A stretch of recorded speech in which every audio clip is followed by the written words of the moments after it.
Hello friends, તમારું સ્વાગત છે અમારા કિચનમાં। હાલમાં તહેવારોની સિઝન ચાલી રહી છે, તો આજે આપણે બનાવશું બેસનના લાડુ, એ પણ બજારમાં મળતા હલવાઈ।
હવે ખાંડ અને આ મિશ્રણ બરોબર મિક્સ થઈ ગયેલ છે, તો તેમાં આપણે ઉપરથી જરૂરી ડ્રાયફ્રૂટ્સ નાખશું।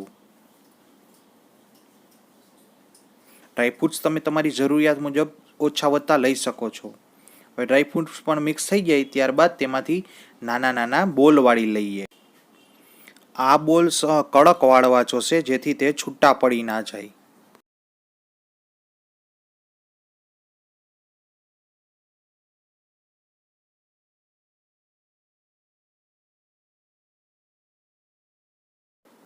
તો હવે આપણા બેસનના લાડુ રેડી છે સર્વ કરવા માટે।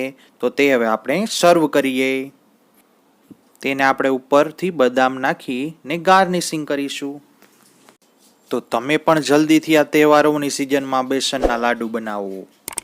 તો હવે નવા વિડીયો સાથે જલ્દી મળીશું। Thank you.